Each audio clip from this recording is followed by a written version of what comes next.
नमस्कार। आइए सुनते हैं मुंशी प्रेमचंद जी द्वारा लिखी कहानी आधार। सारे गांव में मथुरा सा गठीला जवान न था। कोई 20 बरस की उम्र थी। मसें भी भीग रही थी। गवें चराता, दूध पीता, कसरत करता, कुश्ती लड़ता था और सारे दिन बांसुरी बजाता हाट में विचरता था। ब्याह हो गया था पर अभी कोई बाल बच्चा न था। घर में कई हल खेती थी। छोटे बड़े भाई थे, वे सब मिलजुल कर खेती बाड़ी करते हैं। मथुरा पर सारे घर को गर्व था। उसे सबसे अच्छा भोजन मिलता और सबसे कम काम करना पड़ता।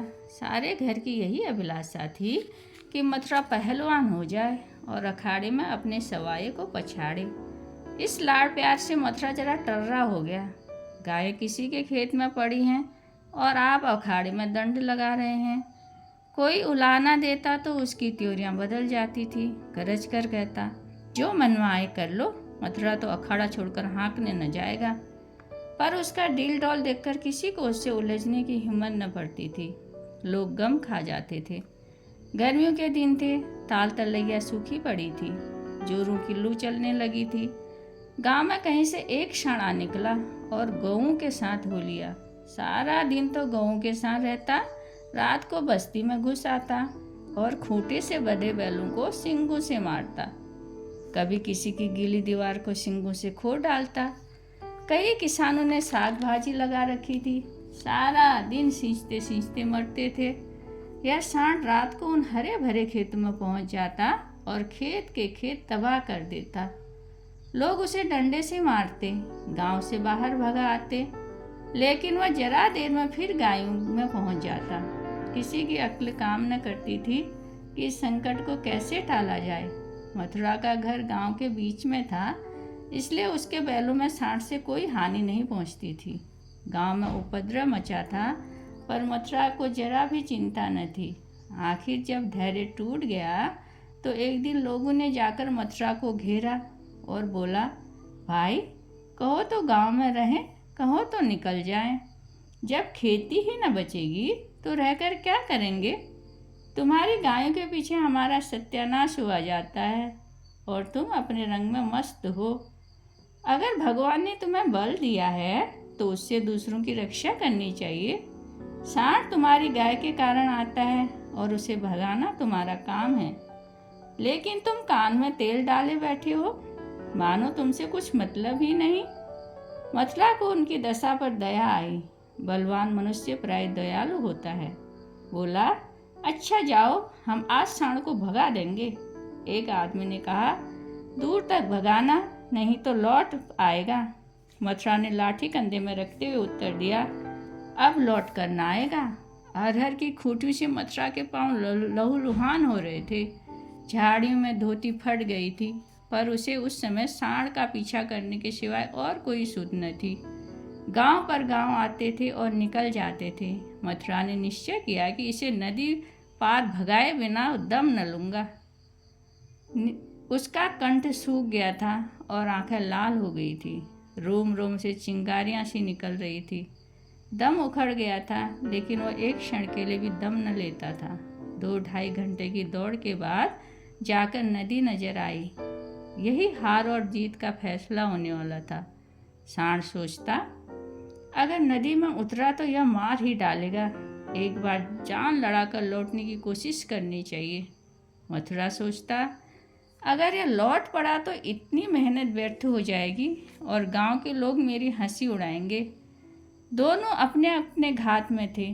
सांड ने बहुत चाहा कि तेज दौड़कर आगे निकल जाऊं और वहां से पीछे को फिरूं, पर मथुरा ने उसे मोड़ने का मौका न दिया। आखिर मनुष्य ने पशु पर विजय पाई और सांड को नदी में घुसने के सिवाय कोई उपाय न सूझा। मथुरा भी उसके पीछे नदी में बैठ गया और इतने डंडे लगाए कि लाठी टूट गई। अब मथुरा को जोरों की प्यास लगी। उसने नदी में मुंह डाल दिया और इस तरह हाँक हाँक कर पीने लगा मानो सारी नदी ही पी जाएगा। उसे अपने जीवन में पानी कभी इतना अच्छा न लगा था और न कभी उसने इतना पानी पिया था। मालूम नहीं 5 सेर पी गया या 10 सेर, लेकिन पानी गर्म था। प्यास न बुझी। फिर नदी में मुंह लगा लिया और इतना पानी पिया कि पेट में सांस लेने की जगह भी न रही। तब गीली धोती कंधे में डालकर घर की ओर चला, लेकिन 10-5 पग चला होगा कि पेट में मीठा मीठा दर्द होने लगा। उसने सोचा, दौड़कर पानी पीने से ऐसा दर्द अक्सर हो जाता है, जरा देर में ठीक हो जाएगा।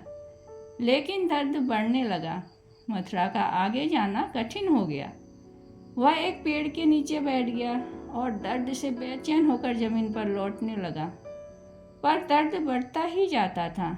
अंत में वह जोर जोर से कराहने लगा और रोने लगा। पर वहाँ कौन बैठा था जो उसकी खबर लेता? दूर तक कोई गांव न था, न आदमी न आदमजात। बेचारा दोपहर के सन्नाटे में तड़प तड़प कर मर गया। हम कड़े से कड़ा घाव सह सकते हैं, पर जरा सा भी व्यतिक्रम नहीं सह सकते। वही देव का सा जवान जो कोसों तक शाण को भगाए चला आया था, तत्वों के विरोध का एक वार भी न सह सका। कौन जानता था कि यह दौड़ उसके लिए मौत की दौड़ होगी? कौन जानता था कि मौत ही शाण का रूप धरकर उसे नचा रही थी?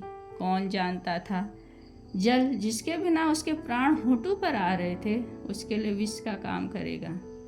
संध्या समय उसके घर वाले उसे ढूंढते हुए आए। देखा तो वो अनंत विश्राम में मग्न था।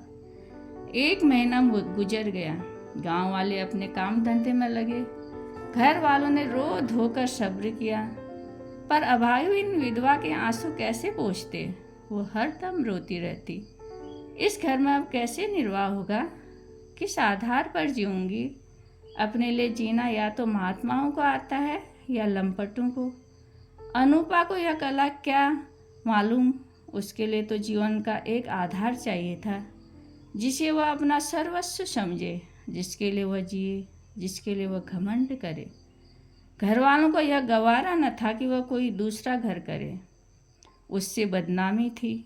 इसके अलावा ऐसी सुशील, घर के कामों में कुशल, लेन देन के मामले में चतुर और रंग रूप की ऐसी सराहनीय स्त्री का किसी दूसरे घर पर पड़ जाना ही उन्हें असह्य था।